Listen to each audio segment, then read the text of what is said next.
ఇంకా ఆశ్చర్యకరమైన విషయం, ఇది నిజంగా నవ్వాలనో ఏడవాలనో కూడా అర్థం కాని దారుణమైన కేసు.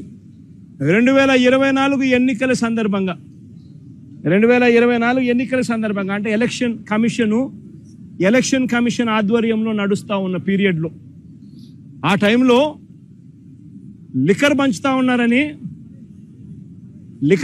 ఉన్నారని చెప్పి కేసు పెట్టినారు.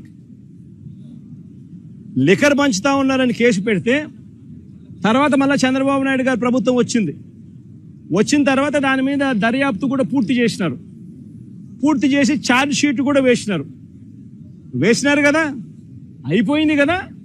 మళ్ళా సంవత్సరం తర్వాత అదే ఛార్జ్ షీట్లోకి మళ్ళీ వెళ్ళి గోవర్ధన్ రెడ్డిని ఇప్పుడు ఇరికిస్తా ఉన్నారు. ఏమయ్యా ఇది నాకు అర్థం కావడంలా. ప్రజాస్వామ్యంలో బతుకుతా ఉన్నామా? ప్రజాస్వామ్యంలో బతకడం లేదా? ఇంతకన్నా దారుణమైనది ఏమైనా ఉంటుందా? అది కూడా తప్పుడు వాంగ్మూలాలు మళ్ళా ఇప్పుడు సృష్టించి ఆ గ్రామంలో ఏదో లిక్కర్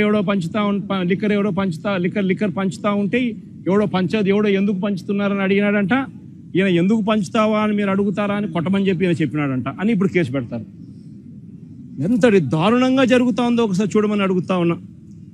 మరో కేసు, అక్రమంగా క్వాడ్స్ తవ్వకాలు చేశారని కాకాని గోవర్ధన్ రెడ్డిపై పోలీసులు మరో కేసు పెట్టారు.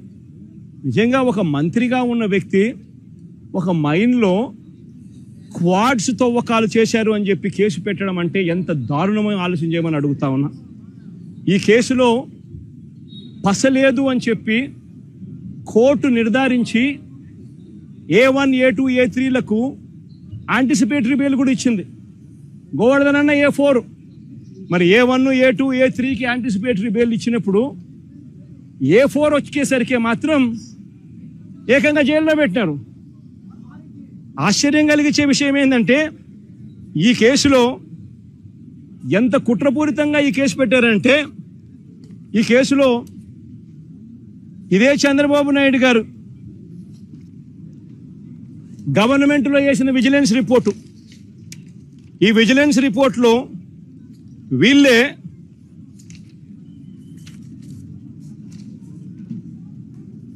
the village revenue officer Sri Siddam Pullaya also confirmed that no quarrying activities had been carried out for the past 4 years. ఈ లేచిన విజిలెన్స్ రిపోర్ట్లోనే ఇదే ఊర్లోనే తాటిపర్తి అనే విలేజ్లో ద విలేజ్ రెవెన్యూ ఆఫీసర్ సిద్ధం పుల్లయ్య అనే వ్యక్తి కన్ఫర్మ్ చేసినాడంట, no quarrying activities had been carried out for the past 4 years అని. నేను అడుగుతా ఉన్నా, ఏందయ్యా ఇది నాకు అర్థం కావడం లేదంట. ఈ కేసు సరిపోదు అని చెప్పి ఈ కేసులో పసలేదని ఏకంగా SC ST కేసు పెట్టారు. మళ్ళీ దీంట్లో మైనింగ్లో SC ST కేసు పెట్టినారు.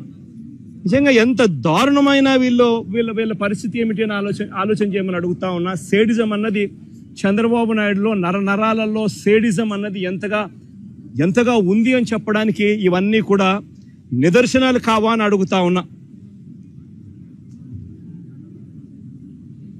మరో కేసు, ఇదేమో ఎంతమంది చూసింది. మరో కేసు ఇదేంది, మాగుంట శ్రీనివాసరెడ్డి అనే వ్యక్తి MP, ఆయన నాలెడ్జ్ తెలియకోకుండా ఎవరో మైనింగ్ పర్మిషన్ తీసుకున్నారట, ఇల్లీగల్గా మైన్ చేశారంట, ఫోర్జరీ సంతకాలట. ఆ కేసు ఎప్పుడు పెట్టినాము? మా ప్రభుత్వ హయాంలో మేము బుక్ చేసిన కేసు. మా MP అప్పట్లో మాగుంట శ్రీనివాసరెడ్డి, ఆయనకు తెలియకుండా ఎవడో ఫోర్జరీ సంతకాలు పెట్టి ఇల్లీగల్ మైనింగ్ ఏదో తీసుకొని దాంట్లో ఇల్లీగల్ మైనింగ్ చేశాడని ఒక చిన్న ఇన్సిడెంట్, దాంట్లో గ్రావెల్ ఏదో తవ్వినాడని చెప్పి చిన్న ఇన్సిడెంట్, దాని మీద మేమే FIR బుక్ చేసినాం. మా MP దొంగ సంతకం చేసినాడు అని చెప్పి మేమే పెట్టించినాం. దాంట్లో మళ్ళీ విజిలెన్స్ ఎంక్వైరీ, ఆ విజిలెన్స్ ఎంక్వైరీలో విజిలెన్స్ వాళ్ళు క్లియర్ కట్గా దీంట్లో చవ్వా చంద్రబాబు నాయుడు, ఆయన పేరు కూడా చవ్వా చంద్రబాబు నాయుడు, ఆ ఫోర్జరీ చేసినాడు కూడా.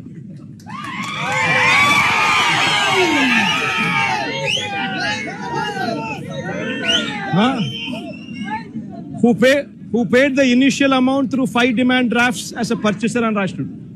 అంటే ఈ చవ్వా చంద్రబాబు నాయుడు అనే వ్యక్తి తెలుగుదేశం పార్టీకి సంబంధించిన వ్యక్తి కాబట్టి ఈయన మీద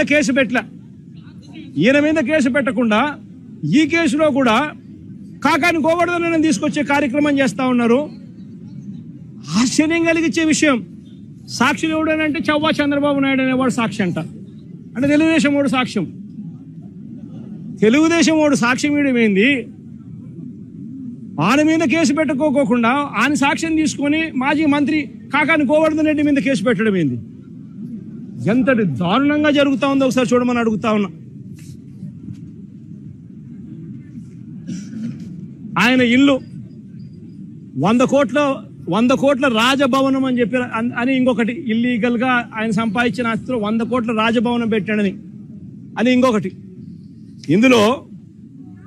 ఇందులో సాక్షాత్తు వాళ్ళు విజిలెన్స్ రిపోర్టు వీళ్ళంతకి వీళ్ళే లెక్క కట్టారు. ఏమని? Upon examining the material evidence, the government assessed value of the 120 ankanams is 1.42 crores. The estimated construction value of the house is approximately 5 to 6 crores.